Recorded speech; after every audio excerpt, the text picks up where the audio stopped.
analytics at the end of the day and see what's coming out, you can only have 3 modes, which are so-called acoustic branches, because they are representing the transmission of sound from the frequency range. You can also figure that out, and the frequency dispersion disappears linear with the k vector, and therefore you have corresponding 3 p-1 modes, which are called optical modes, and these have a finite frequency for k, and they are basically describing in a unit cell motions of the atoms towards and against each other, and then you get a collective phase shift in the standard fashion between the different unit cells. So there's a wave propagating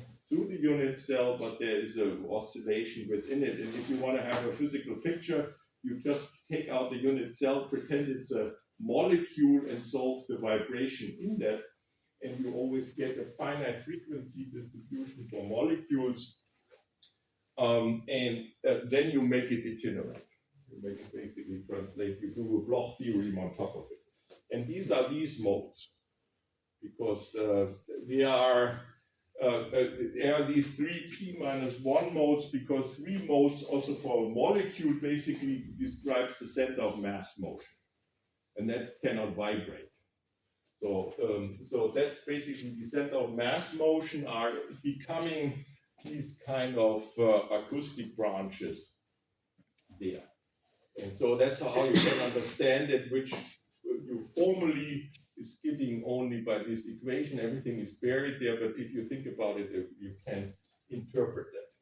But the point was that's all classical. So once you have the potential, you can pretend everything is classical, and basically what you do is you diagonalize the problem, identify the classical harmonic oscillators, and then you classify them by k and by the branch lambda, and the lambda runs from 1 to 3p, so you count them, and then you have a labeling, and then you can identify them.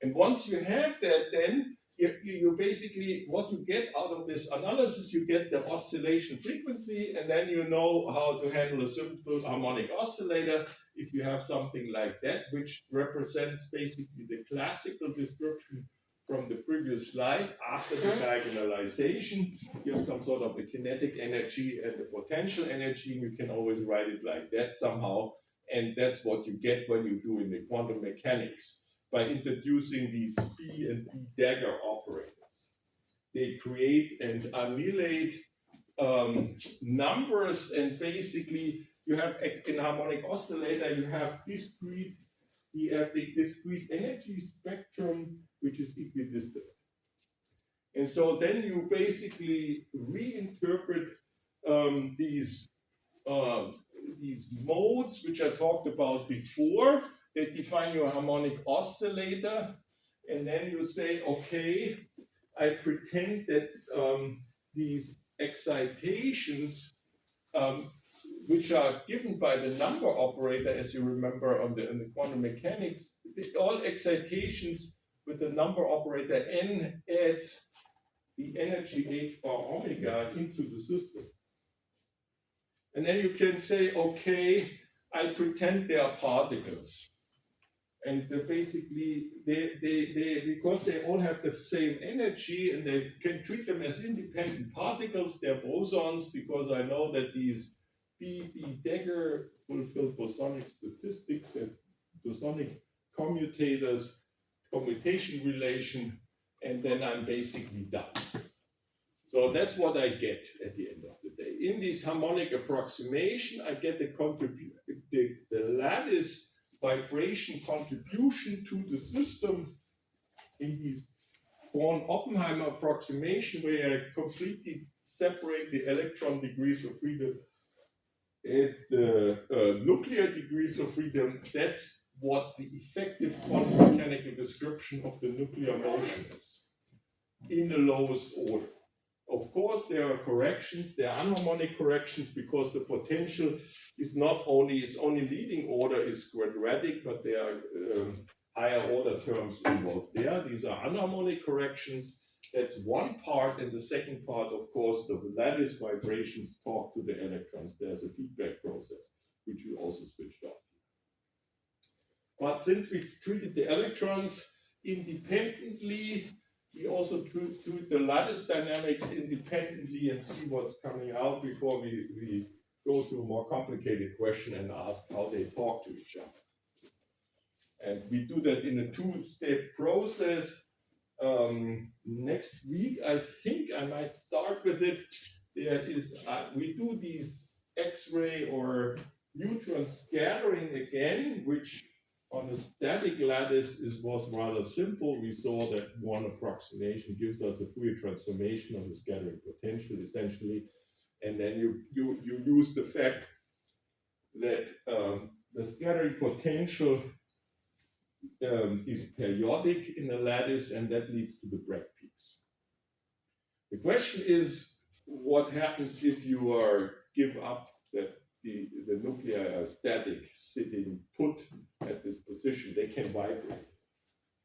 And so that's the first thing. We are not doing anything fancy on the electrons on the nuclei. We just redo the scattering under the premises that these nuclei are not fixed at the fixed position. They are quantum mechanical oscillators, and there we will see that the intensity of the Bragg peaks, the Bragg peaks stay. That's an interesting phenomena where the periodicity, but the intensity of the Bragg peaks becomes temperature dependent. And interesting that intensity vanishes in 1 and 2 dimensions. So you don't get any Bragg peaks at finite temperature, which is kind of an interesting thing. In 2 dimensions, you get something out if you go to 0 temperature, and only in 3 dimensions you get something useful, and that is reassuring that at least we live in a 3-dimensional world and we see Bragg peaks and then everything is good. But the interesting thing is there, that's just a teaser for the future, that if you do the calculation properly, there are additional terms showing up besides of that, which allows scattering processes, so-called inelastic scattering. So the elastic one is the incoming and the outgoing energy of the X-rays or the neutrons remain the same. That's the typical thing if there's anything static. But if there's a dynamic, then you can understand that you can have an energy transfer, not only a momentum transfer, you can have an energy transfer. And we will find out that actually the scattered particles can lose energy or gain energy, and the energy goes into additional excitations here. So you deposit energy in these oscillators. And when you measure you know what you shine your system with the energy. If you measure the outgoing energy, and you can basically access the difference in energy in the different orientations, in different k directions, and what you can then use that scattering experiment is to measure the dispersion, these energies, and that's what's done in practice. So, but before the calculation is a little bit involved, anyway, but there's nothing else to it than this elementary term. It's only I need to walk you through that in details. We don't do that here, but that's basically the outlook. We start with a very simple formula you can understand, but in calculating the scattering in Born approximation using Fermi's golden rule, it's not so simple. We will see that. But okay, so before I tell you about the future, let's focus back on this very simple expression and see what we get out of it. That's again a repetition. And the branches we have, and we label them. You can identify. You can classify these lambdas by optical and acoustic by transversal and longitudinal modes, but we are not interested. We're just counting them, and all the information is in these frequencies, and which we can obtain by diagonalizing these D matrix. And so, of course, we can say if you have a finite crystal with n unit cells, then we have n different k points, and then you can see that these are the possible options you have. And then you can ask yourself with the k points, the k equals 0 k point, by the frequencies, these acoustic ones disappear, they are basically dropping out because, as I said, there's no energy associated with that, so you can forget about them. You can carry them with you, but basically in the statistics, because they are energy 0, they don't hurt, and at the end of the day, you have integrals and you don't care about that. So anyway, so what I talked about already is that the quantum of these excitations is called a phonon in solid state physics, and that's a reinterpretation of the harmonic oscillators. If you quantize the electromagnetic field, you have the same kind of description. Because of Maxwell's equation, you get also harmonic oscillators out, and then they call it a photon. But basically, everything is the same, phonon or photon.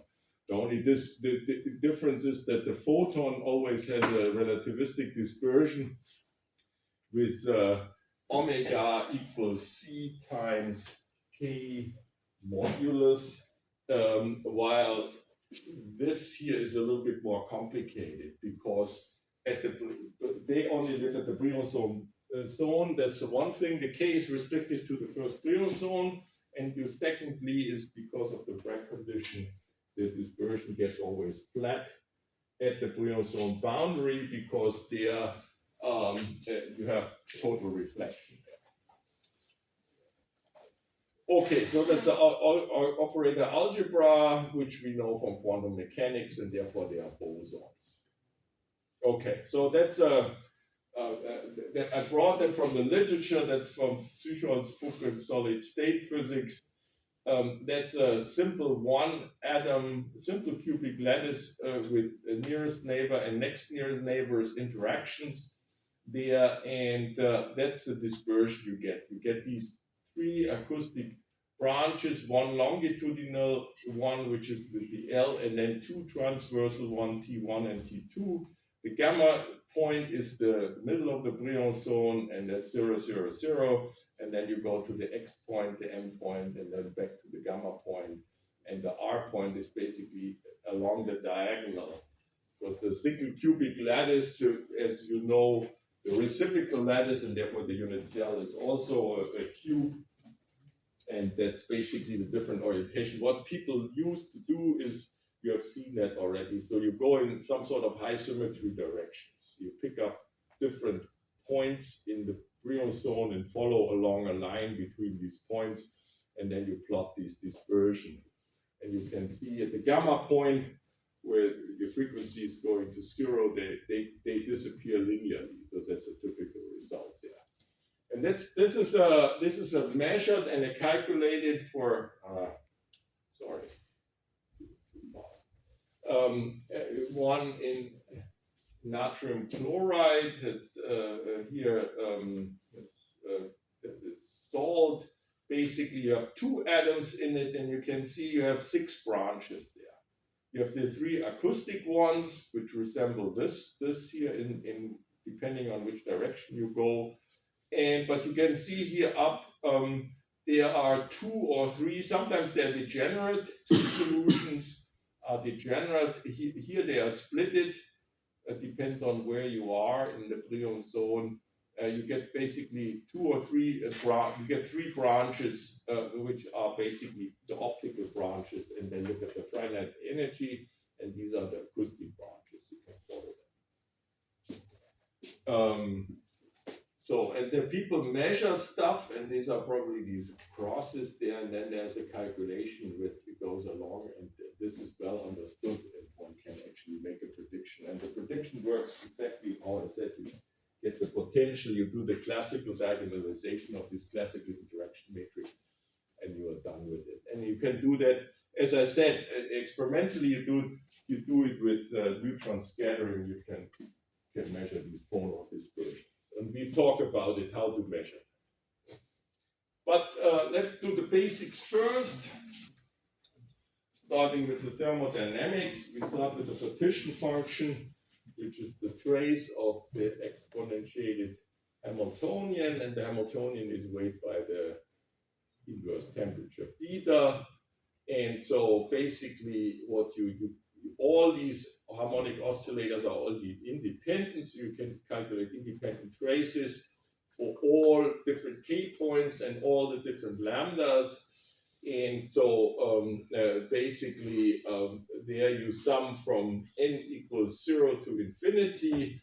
You can see the 0-point motion energy is in there, and then you have a geometric series which gives you this formula, and you have seen that. This is nothing new. You should have seen that in statistical mechanics. So that's basically straightforward for any Bose gas. We discuss it there. And then you can calculate the free energy density by calculating the free energy and divide it by the volume. You have this expression, and since you get a logarithm, you need to calculate the logarithm of the function. This product becomes a sum. So all these modes are summed over, and that gives you a contribution to the free energy. And you can see already that it's an extensive quantity because we have n unit cells, we have modes, we have contribution times n, but in order to compensate for the system size going to infinity, we divide by the volume of these n unit cells, so you get some sort of a density out of it. So you can essentially do the limit n going to infinity, which basically gives you some result of the order of 1. So how much is 1 unit cell contributing? That's what the meaning of this density is. But we have it finite, and we can, what's happening when you do go to infinite number of lattice sites, then you know the k points become infinitely many, and therefore you can convert the sum into an integral. So that's basically, at the end of the day, you have an integration. Okay, so this is the first line is the definition, and the second line is the insertion of the partition function. You get this expression. And of course, we want to do something with it. So one idea is to look, for example, for specific heat. What is the specific heat contribution? And for the specific heat, we need the internal energy. We can get that out. I just revised the thermodynamics. We could also calculate it directly by the expectation of the Hamiltonian. We'll see that this is what's coming out. So we could have written it down by the knowledge we have here already for these harmonic oscillators. But I just have some fun and show you that is consistent with the thermodynamic relations, which are more abstract and more general. So you have a free energy, which is given by U minus T times the entropy. So you push that to the other side, and you know that the entropy is the negative derivative with respect to temperature, and if you convert that into a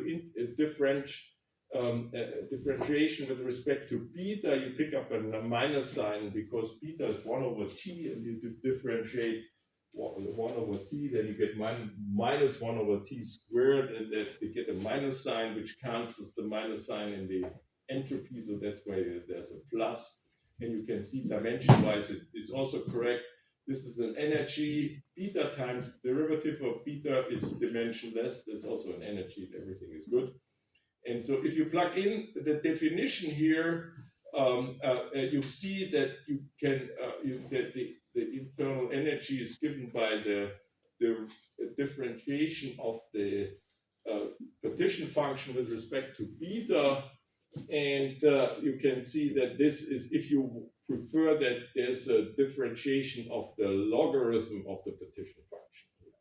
But this is also something which you learn in statistical mechanics from the entropy principle, if you have a system which is open for energy exchange, the parameter which regulates the energy exchange is beta, and the energy expectation value is then given by this relation, by the negative derivative with respect to beta of the partition, logarithm of the partition function there. And that's basically these variation principle with some constraints. You get these Lagrange parameter, and the beta is the Lagrange parameter. So everything is consistent, and you recover what you know from thermodynamics and statistics. And so you can basically, the free energy, in order to do this explicitly, we do this logarithm by plugging in the partition function. You can see that you get the 0-point motion, peak contribution, and this contribution. And now we need to calculate the energy density. We take the free energy again divided by the volume. And so this is the expression, and you can see that these minus signs, they're canceling. And so here the beta is canceling here, and you get basically h bar omega times a half. This is this one. And if you calculate that, then you see that there's a Bose function emerging, which we put in these n. This is the Bose function which emerges here. And then you can see, oh, that's what I said. You could have written it down right away. So basically what it says is, I take the expectation value of the harmonic oscillator and divide it by the volume, and the expectation value, the harmonic oscillator Hamiltonian, we written down there, and everything where there's B dagger B, you just put in an n, and because they're all, the modes are independent, and you have a Bose function which tells you the distribution. Okay, so in that sense, I made a lot of fuss about something which I could have written down immediately. So, but I just wanted to remind you that everything is consistent, what we would expect right away. So the thermodynamics is included properly, if you cannot remember, if you forgot it already from this StatMath class. Okay, so that's the Bose function, has this minus sign. Fermi function would have been a plus.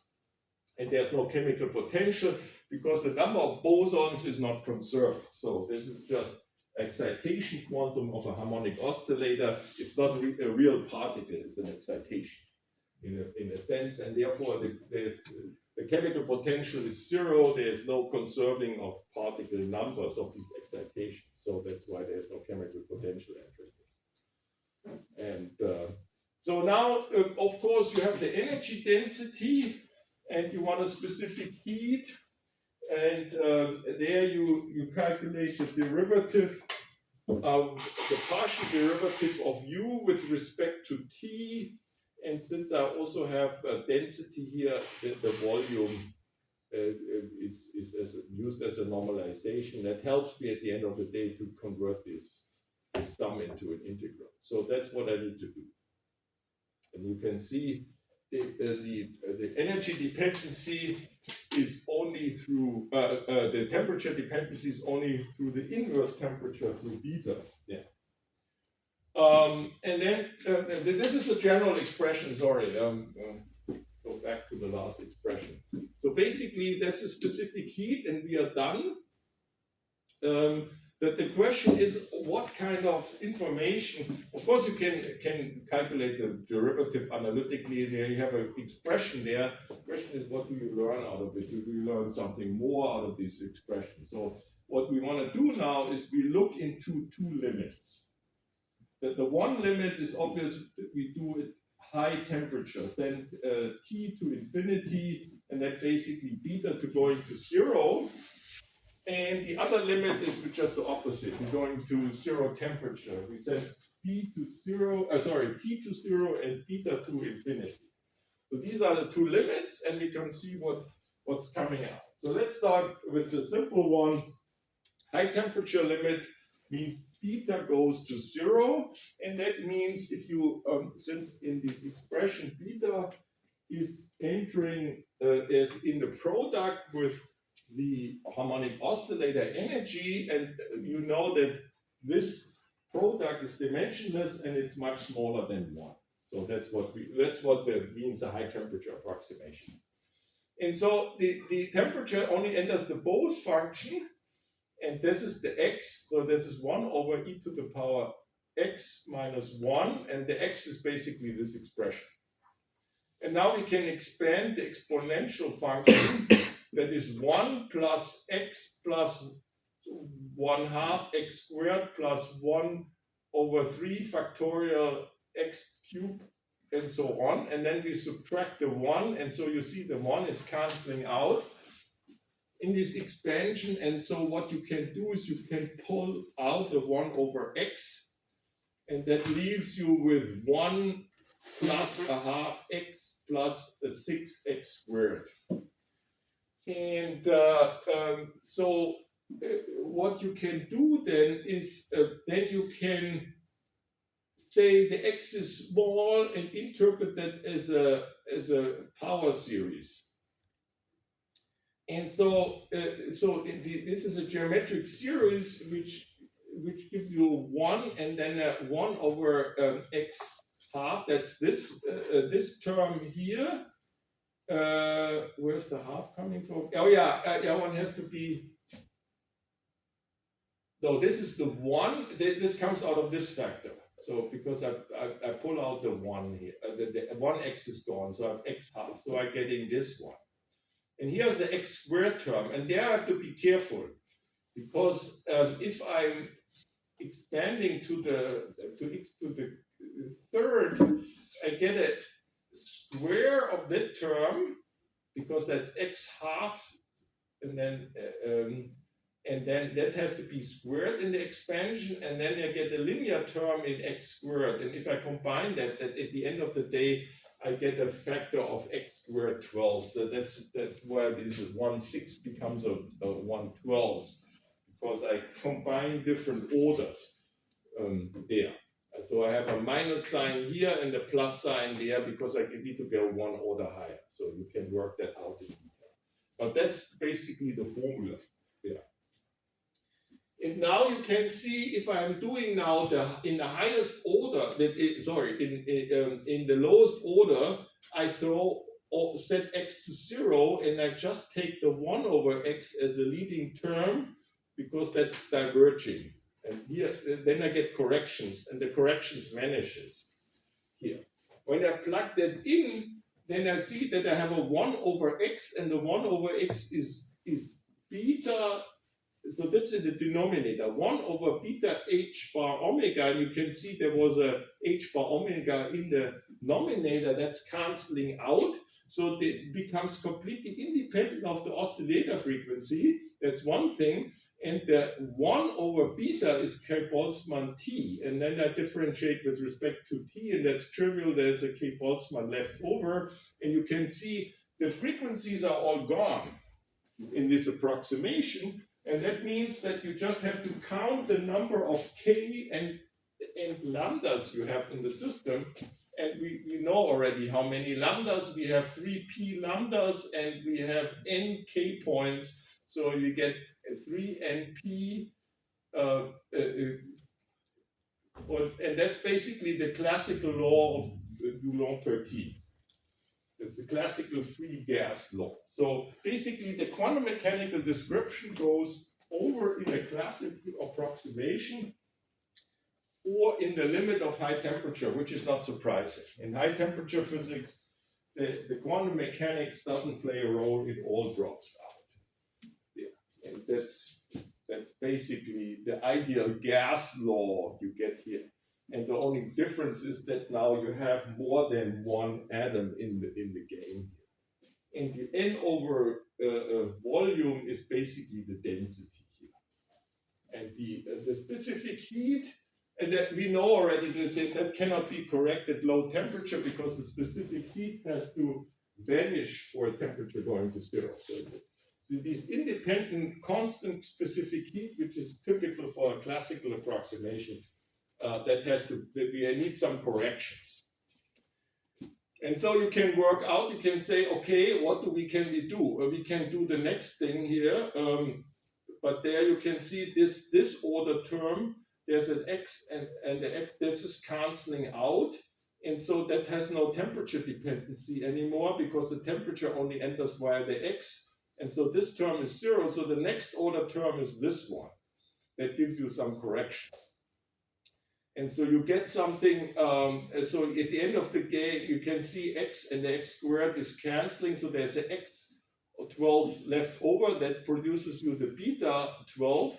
And then you have an h bar omega, but there was one already before. So you have h bar omega squared times beta 12. And if you differentiate that, that's 1 over t, then you get a minus 1 over t squared, and then you can combine it to K Boltzmann T as an energy scale. And so you get something like that. For you can see temperature is also, assumption here is again that the temperature is large. So this is a small correction because the temperature is entering inverse in this expression. And then you can see that whatever you do, if you have a square of the frequency doesn't matter. So this expression is positive, the volume is positive, everything is positive, the constants are positive. So you know that the minus sign from the differentiation, so the correction is negative of the whole. And that makes sense, basically saying if you have a finite temperature, not infinite temperature, the classical results get smaller.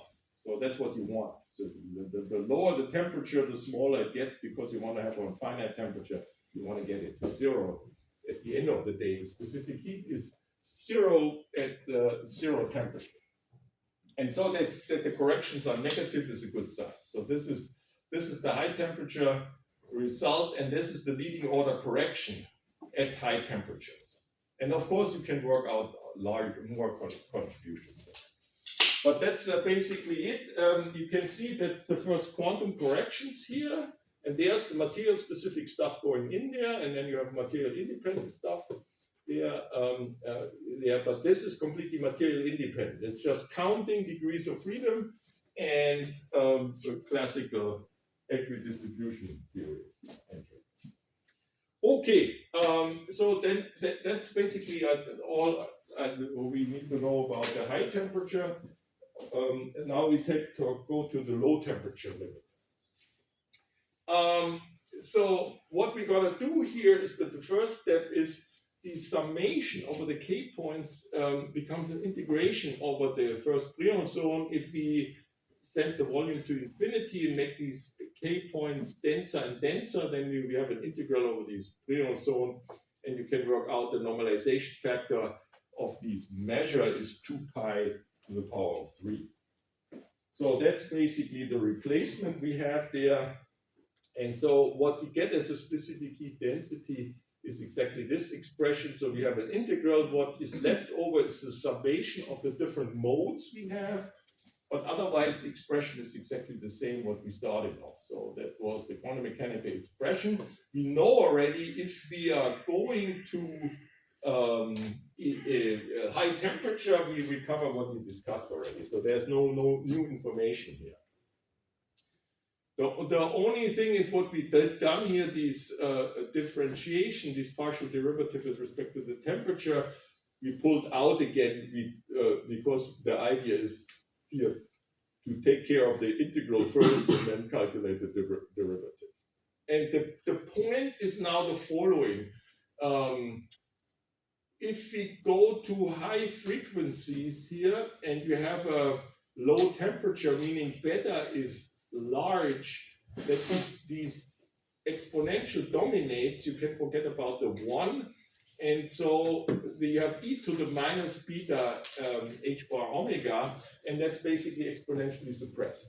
You can see the high energy stuff is suppressed, and then you can say what is the high energy stuff and what temperature we are looking at. High energy stuff we talked about already. If you take the acoustic branches, there we know that the frequency is vanishing for k going to 0. So obviously that we need to take into account. But if you talk about the acoustic, the optical phonons, they have a finite frequency. There's some range, but basically what you can say is you take the minimum of these optical phonon frequencies and you set the temperature, the K Boltzmann T, much smaller than the lowest branch there, and that implies that the acoustic branches of the phonons dominate and the optical ones you can throw away because of this exponential expression here. And that basically means from these lambda, we only need to sum over the acoustic contributions to get the correct stuff, and everything else is an exponentially small corrections to it. And that, of course, plays a role once the beta, the temperature K Boltzmann T is of the order of these optical phonon frequencies. But if you are much lower than that, they don't count. And so in order to get some analytics out, then one can see, okay, I'm making the temperature so low that even for the acoustic branches, the higher energy pieces where the dispersion is bent at the zone boundary, they don't contribute. So what I'm doing as a simplification, I'm saying I'm just taking the leading contribution, and that comes from low frequencies here. And if for low frequencies, I have these acoustic approximation that have a linear dispersion. Omega is proportional to K. And and then I can say, okay, actually I only integrate over the first Brion zone, but let's integrate over the whole K space, and then we can ask, is that a good idea? And the answer is, yeah, it's very good because we have the same problem. If you have a linear dispersion, the energy diverges for large K points which are integrating, and that's completely killed by the exponential again. And so because of the exponential suppression in the occupation in the Bose function, these error we do by running the integration over all the K points, over the complete K space, asymptotically for beta going to infinity, it is exact. And so it's very, very accurate description. So, and that has to do with this exponential suppression. And so essentially what I described in a nutshell was an idea of Debye, and that's what's called the Debye model. But we will work that out what it means here. So that's the starting point. So the first thing is we do a substitution. Basically the omega is some velocity times k, and the K integration is about the modulus, and then we calculate about the spherical angles there. And then, of course, you can ask yourself, what's happening in here? Yeah, let's define an X again, which is dimensionless and has this form under the integral. And that's what we plug in there. And so that's what you get there. Once you do this transformation, you still have an orientation in the X direction. There's a directional component of the speed of sound. We talked about it because of the crystal structure. It can have different propagation speeds in different directions because not all branches are on top of each other. And that's taken care of in this fashion. And so basically you have the K integration from 0 to infinity, and you have the spatial averaging, the angle averaging here, and you have this expression, and you can see I invented the factor of the third, and I compensated by adding this additional factor there, and then I also chopped the 2 pi to the power 3 into a 4 pi, which I take into account here. And there's a 2 pi squared left over, which I pull out. And that's, of course, the normalization of this spherical integration. So that's the surface of a unit sphere. That's 2 pi. That's why it is. So that comes out here. So you redistribute that. And from the substitution going to K and doing the dimensionless quantity, you pick up additional H to the cube, and then you get a beta factor here as well on top of it. Here you get an energy, you can need a beta there, and you need some betas there. In total, you pick up 4 temperatures to the power of 4 by making this whole dimensionless. You can see that here's a K and there's a K. There's a K to the power of 4 in the denominator, and that through this integral transformation gives you this prefactor here. But you can see what happened there. So this whole expression, which is there, is completely independent of the temperature. The temperature is extracted by this reformulation in such a way that it's only entering as a power law, t to the power of 4, and then I can differentiate it, and I get 3 times t to the power of 3 out of that.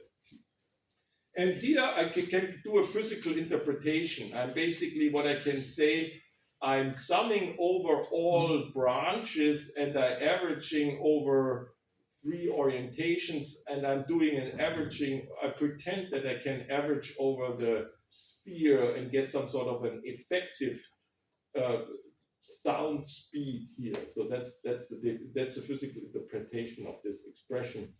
And so you can have the number explicitly, or I plugged it in this number of branches is in this definition. You can also make them explicitly if you wish, but then you maybe have a lambda dependent speed, and that I didn't want to do that. Plus, of course, in our case, the number of lambdas becomes only 3 anyway. So that's another component, because these arbitrary numbers we suppress already, because the acoustic ones are dominating and the optical ones are exponentially suppressed. So that's again a piece of information. So that's what we left over with. We have that this expression and this quantity can be absorbed there. You have h bar c. It's not the speed of light, but you can see what it is here. It's some sort of it's a length scale. So h bar c has a dimension energy times length scale, and so the energy is canceling out. With that, you have 1 over length scale to the power, so you get a volume, 1 over volume, and that's the volume which we used originally to normalize that as a density. Yeah, and the other unit is the K Boltzmann. That's the unit of the specific heat, and this is a length scale. And the rest is, this is dimensionless. That's some integral we need to solve, okay? Of course, the trick is you can solve that integral, and the trick how to solve the integral is to do a series expansion here. You can see that you can pick up this is some sort of a geometric series, and that gives you this expression, and for each n you can solve the integral explicitly, and that's the 1 over n to the power of 4, and if you sum over, that's some sort of a zeta function, and then you look up what the result is.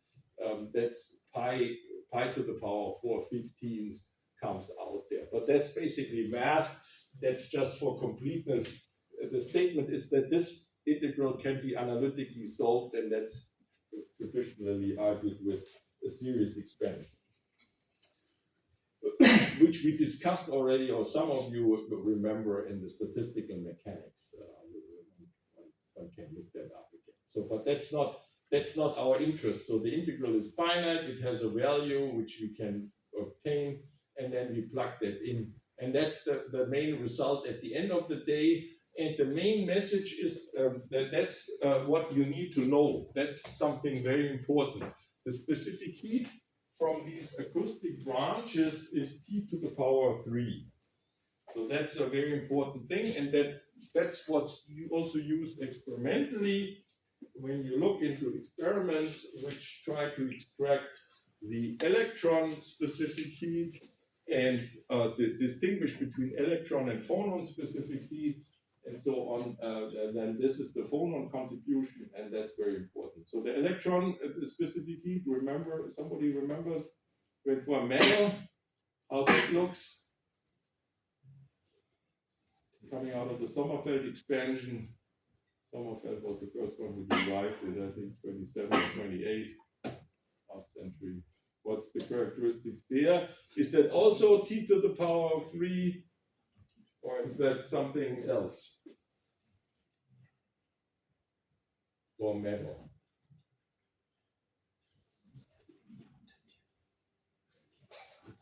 Any educated guesses? Yeah. And the T squared, I remember something like T to the power of 5 in general and T to the power of 2 coming out from the electrons. Can be completely bullshit, I don't know. There's a T to the power of 2 makes sense, but not for the specific heat, that's the energy. Basically, there's a phase-space argument.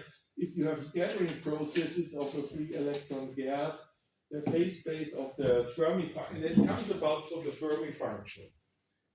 You have an energy, the Fermi function drops over a window of K Boltzmann T, and the energy is again K Boltzmann T, and there's some sort of a hand-waving argument whether it's that you have a quadratic. If you have a metal and you have a finite density of states there. And so that means that the characteristic for metal for electrons is linear in T, and the prefactor is the gamma factor. That's the specific heat from the electrons are gamma times T, and the gamma is proportional to the effective mass of the electron. And that's if you do a specific heat experiment and determine stuff, then you get everything. You get electronic contributions and phonon contributions, and you can see, then you have a linear and a quadratic term and a cube term. And guess how you can extract both coefficients, the gamma coefficient and this prefactor, let's call it A or something. In the experiment, what would you do if you measure the specific heat from a material as a function of temperature, from very low to moderate ones, where you clearly can identify these power laws? What would you plot? You don't plot specific heat there.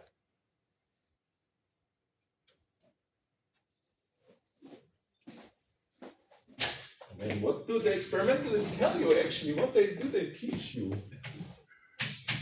I'm wondering. Okay, so that's the electronic one, and that's this contribution which we have here. So what can you do? You measure the specific heat, and you measure the temperature at which you measure the specific heat, and then you calculate the ratio. And that's gamma plus alpha T to the cube. And what is it?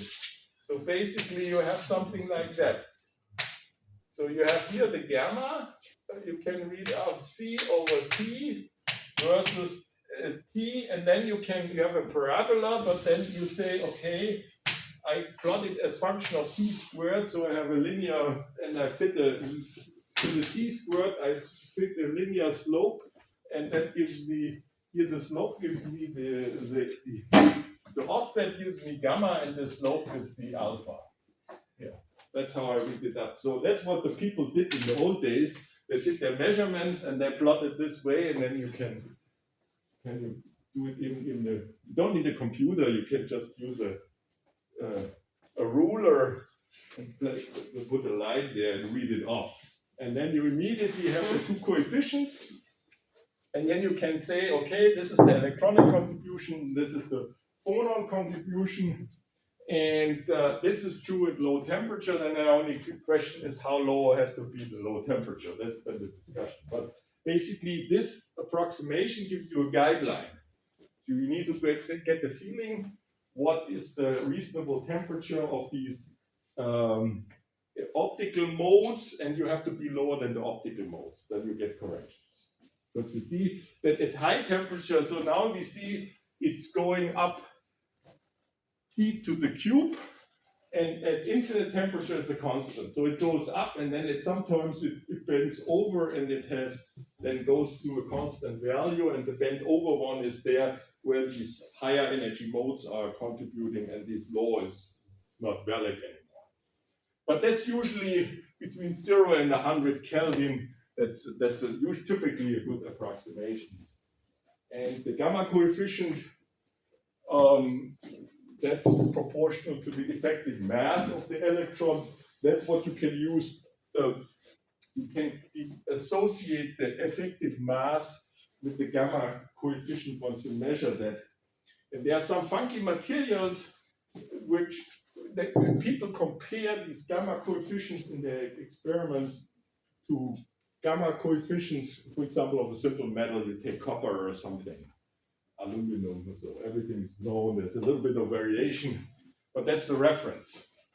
Then they take another metal and they measure the gamma, and they figure out that the gamma is a factor of 100 or a factor of 1,000 larger than the gamma of the copper, and then they call it a heavy fermion particle material, because the mass is basically the effective mass of the elementary electronic or charge excitation becomes the mass of a proton there in these materials. And they have completely peculiar properties. But that's what you can all learn from these kind of experiments, and that's why this is so important to understand the basics. Okay, that's basically summarizing. That's what implicitly I've done here is using the assumptions of the Debye model. So there's a simplified description from the low to high temperature, and the simplification is basically A, only acoustic branches, and B, you only take linear dispersion. And you replace the integration of the Brion zone by, and then you say, okay, now when I wanted to have a crossover, I know that the argument fails with these infinite, I cannot go over all K's. So that's clearly a no-go. But what I can do is, if I want to have some sort of a generic statement, what I can do, I make the Brion zone spherical. That's the simplest thing I can think about, particularly when I destroy the spatial orientation anyway, and I have an isotropic dispersion here, then I can also take a spherical Brion zone, which is not really right in the real lattice, but the effect of the real lattice Brion zone is irrelevant for the qualitative understanding. So that's the idea. That's the idea of Debye hack. And so, of course, you only need to match somehow that you not overcount the problem. So what you do is you replace the Brion zone by a sphere with a radius kd. D stands for Debye. And the idea is that the volume of the Brion zone is not changing. So at least there is some sort of fixing. And so what you can do is you can work out 2 pi to the power of 3. This is this normalization factor, and then you have a density n over v. That's basically what you get by these k integral, which were written down before. You replace that by the volume of a sphere of radius kd. And you can see the n over the volume is basically the density of the material, and that is equivalent to kd to the power of 3 divided by 6 pi squared. And so basically what this equation tells you, if I know the density of my material, and that's what I can measure, that defines me in a unique way these radius of the spherical Brion zone given in this Debye approximation. And then I can ask myself, what is the specific heat there? if I work out the details, I basically get the same expression as before. The angular integration becomes trivial. That gives you these 4 pi, which we have seen here. And what you are left over with is the integration, which is not going to infinity, but it goes to a finite value, because the argument is of the Debye model. I want to have a crossover from low to high temperatures. So at high temperatures, I wanted to recover the law of Dupont de P, which I sketched out prior in the previous slides. And at low temperatures, we want to have these t to the power of 3, which is encoded in this expression when we make it dimensionless. We discussed that already. So everything is in it. So basically, that's a simplified theory where we throw away the lattice information. The lattice information is just encoded in the speed of light. So if the material is very stiff, then the sound speed is fast, and if it's more soft, the sound speed is weaker. So there's the material specific information is only entering in this, and of course in the KD. That's still, so these are two ones which come out of the material. The rest is generic. So and then here's again, I didn't write, we used that, or I used that already in the previous slides, but I didn't explain that because you have seen that already. So since there's beta entering there and we have to calculate the derivative with respect to the temperature, we can convert it with these chain rules here. So the partial derivative with respect to temperature is basically given by beta squared, a partial derivative by beta, and then you need a Boltzmann for completeness there.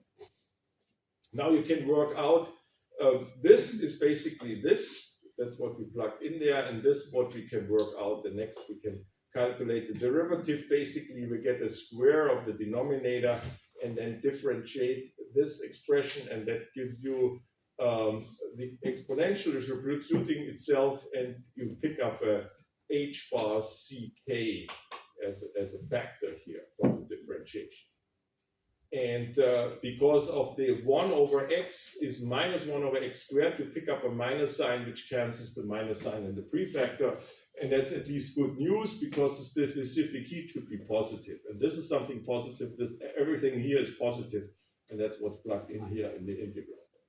So we end up now with, we have to solve this integral here. And you can see some of the temperature dependencies already pulled out, and some of the temperature dependencies are still here, because we can make it dimensionless. What we can do here is Debye now introduced the Debye frequency. That's what you see also in the literature. What you do is this sound speed c, which occurs here, you multiply these radius of your Brillouin sphere, and that defines you an energy scale, which is the frequency. The h bar is missing here in the definition. That's why it's called a Debye frequency. And of course, you can convert it into Debye energy, and from the Debye energy, you convert it into Debye temperature. So that's this connection. So the Debye temperature is K Boltzmann. Debye temperature is equal h bar omega d. So that's the equivalence. That's basically the definition here. So all these quantities, they contain the same information. The only what is entering there is the conversion factor. That depends on the speed of sound or the linearization of the dispersion. There's the material dependent stuff going in there. But this is the Debye temperature. At the end of the day, you can quantify it this way. You can, because what you can see is you convert the integral over k into an integral over frequency by multiplying that with this propagation speed here. And you have one available, you can pull it in, and then you need some more propagation speeds there and to convert the integral. So that's what you do here. You make it dimensionless. The k you convert into an x, which is exactly the same x as prior to that, and then you have a dimensionless integral, and that goes from 0 to the Debye energy, which is replacing this cutoff, but it has to be dimensionless, and that is going to be coming from the beta, and the beta is entering as 1 over t, and everything else is canceling out. So the h bar and the c is canceling out in this expression. And you can see that looks almost like the same as before, but the point is now we have a finite integral, and the temperature enters in the denominator at the boundaries here. And then we have again these prefactors. And so this is now explicitly written here in the different versions. And here I'm wondering what that is. That is 1 here. That's probably invented there for some reason to modify that. I can pull that one in and have a Debye temperature. So this is a factor which is generated there. And there's a beta, and there's a beta to the power of 2 and a beta to the power of 5 that comes in because of this k to the power of 5 that enters in the denominator. And that cancels out, and what's left over is a temperature to the power of 3.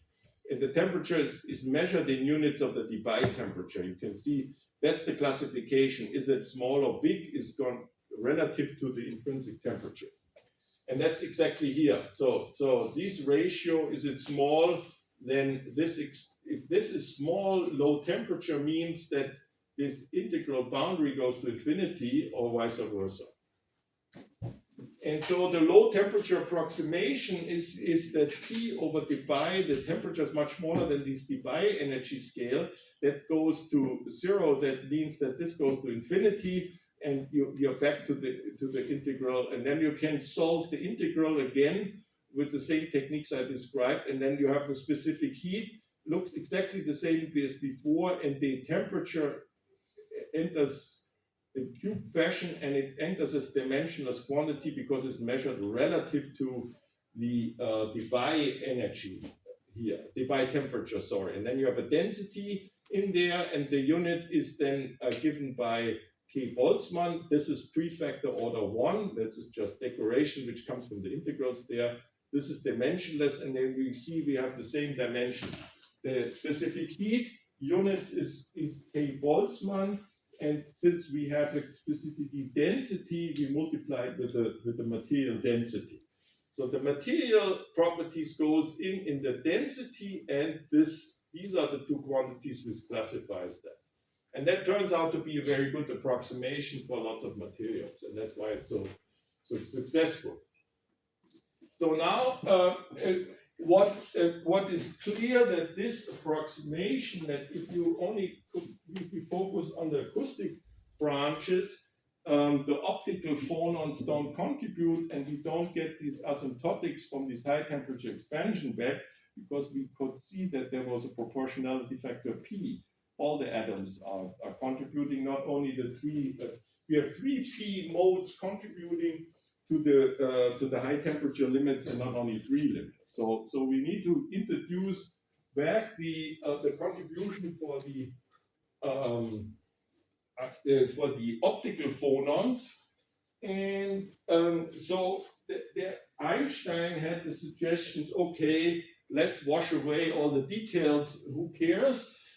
We replace these optical phonons by a characteristic, some sort of average energy. So as a simplification, just to get an understanding what you get.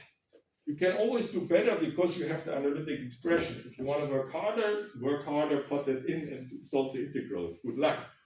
But so basically, you just want a qualitative understanding because you have an experiment and you have a lot of averaging going on over all these different modes. So you make a simplified assumption. So basically, the assumption here is you lump that into a single frequency. And that's the so-called Einstein model.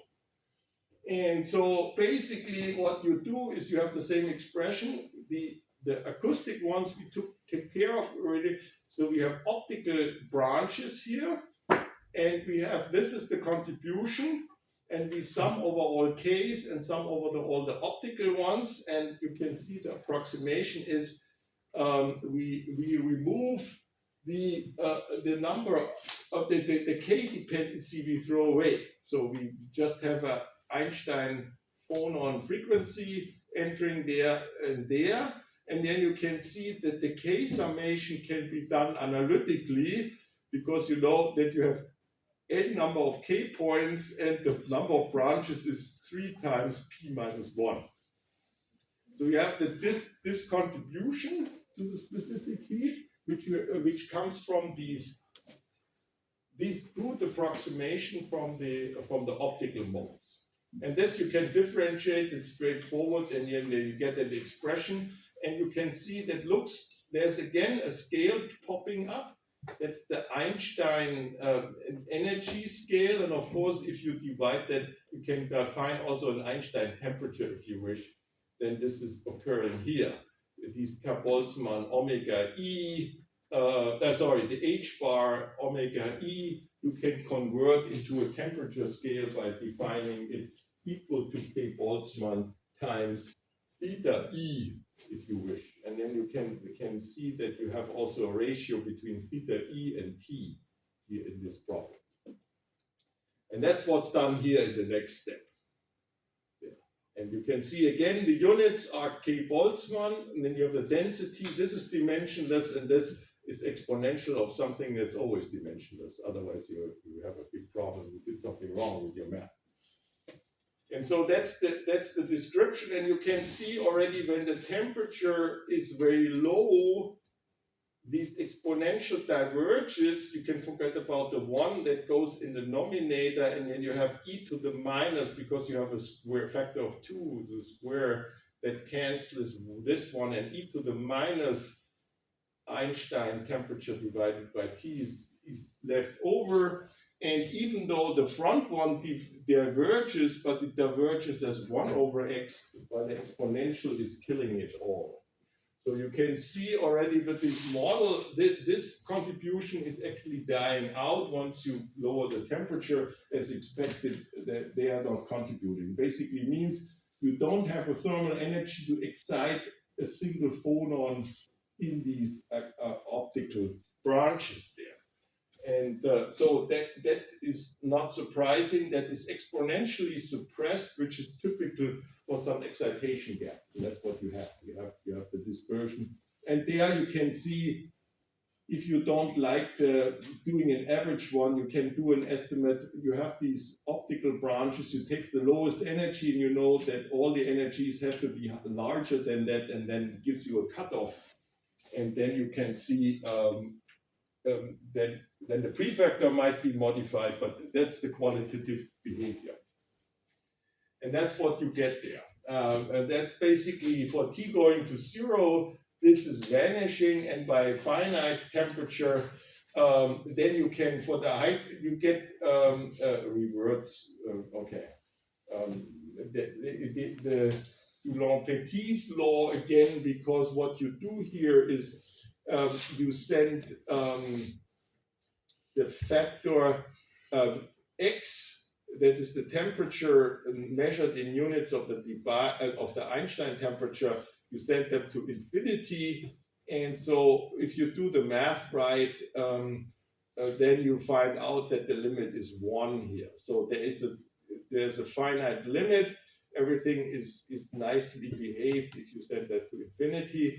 And you can see, then you replace the whole expression, this whole piece, by 1, and this is the prefactor, and that's exactly this high temperature limit, this additional contribution. And then we get another 3 contributions with the same prefactor coming from the acoustic ones, and then you get the total contribution which we had on the high temperature expansion.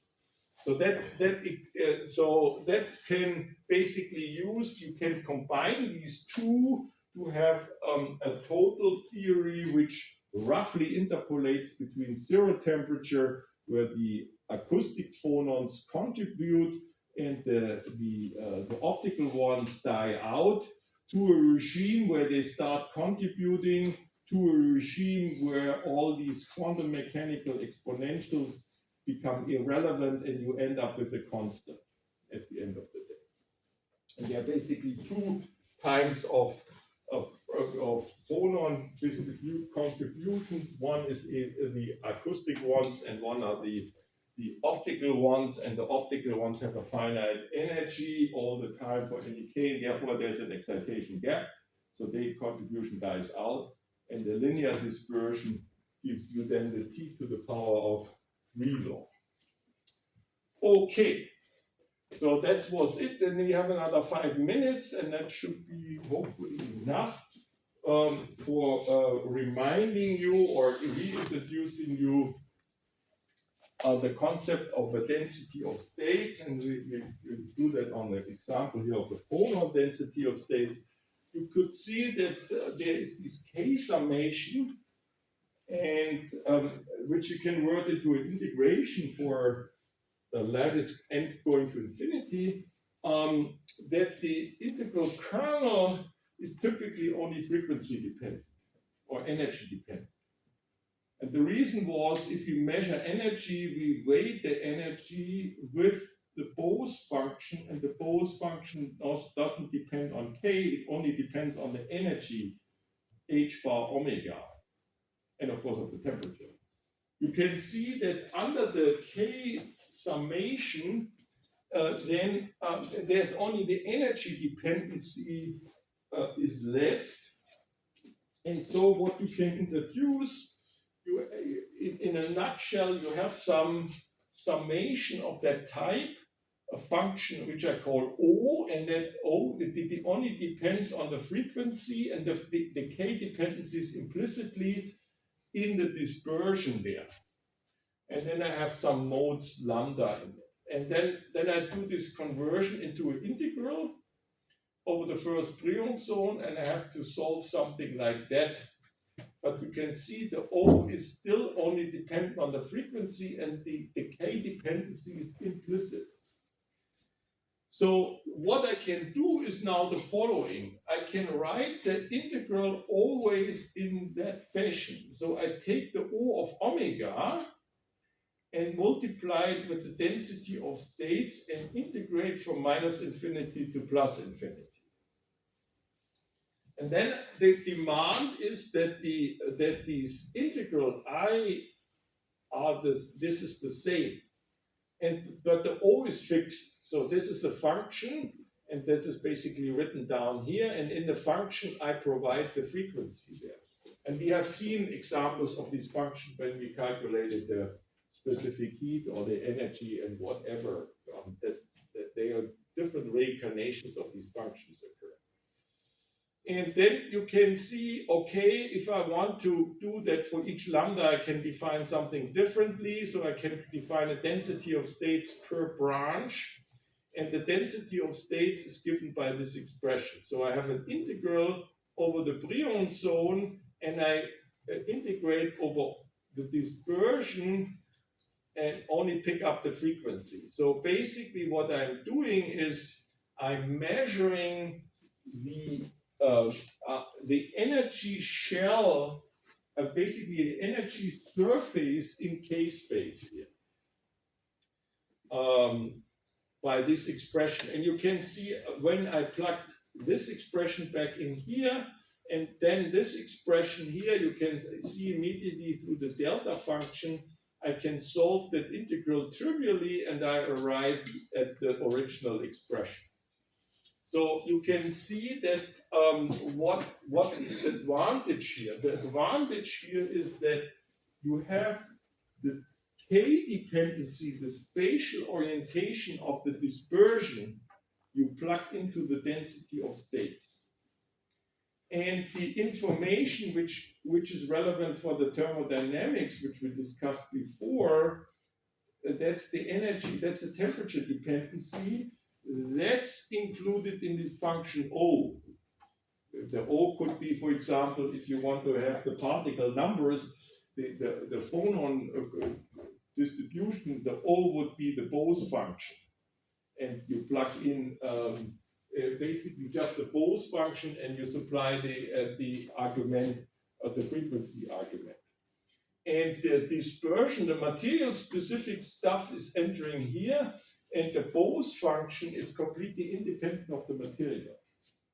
and then you can see what the advantage is. You can try to, that's what's done also with the Sommerfeld expansion for calculating these specific heat stuff that goes along the same way. There you do the same stuff. You separate the thermodynamic stuff, which is in the Fermi and the Bose function, from the material dependent stuff you lump into a density of states. And the density of states enters that as prefactors in these. So you have generic information about power laws here, which are universal and material independent. And the material specific stuff is going in the density of states. And then you can ask yourself, how does material A differ from material B under some circumstances? And then you can say, okay, the density of states is completely different. And that makes the difference, but the rest is the same. So you can learn something here about that stuff. Okay, so that's phononic density of states, and of course, if you can do the same thing with electrons, you do epsilon of k there. Then you have the electron density of states. Of course, for phonons, you know that the frequencies are positive, so this integral is only cheating from minus infinity to infinity. The density of states is going to be 0. You don't find any phonon frequencies at negative phonon energy, so this density of states is 0 for negative omega, independent of the material you want to do. While electrons, of course, they have occupied and unoccupied ones, so you have both. So then you can also say, okay, what does it mean? That's what I said already, is a surface integral over an area of constant energy, and you can use the rules for massaging delta functions there for this integral. You can convert that into a surface integral for a fixed condition with omega equals omega lambda of k, and you integrate over the k point on this surface there. And so the other thing is, what you know is that at the Brillouin edge, the dispersion must disappear due to Bragg reflection. And so that's an interesting thing. Then the denominator diverges is wrong.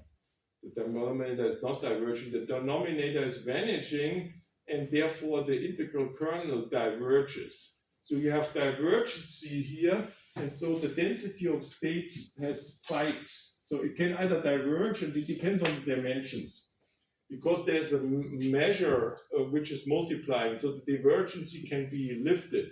But typically in 3 dimensions, you get kinks in the density of states, and they're called by the physicists who first understood it as Van Hove singularities. They are, and I just flash you some paper from a paper where from 67 that somebody worked out the density of states for phonons in aluminum, and then you can see this kind of stuff here. So there are one longitudinal branch and 2 transversal branches, and I forgot what this was. Anyway, you can see here some spikes sitting around here. And this is, you can see at larger frequencies, when you hit the zone boundary, when this is diverging, this kernel, because it's 3 dimension, you get a finite density of space, but it's very strongly enhanced. So this is typical. And so these Van Hove singularities are important at larger energies, and they make differences. There's the material stuff going in there. The generic stuff is down at the bottom, basically.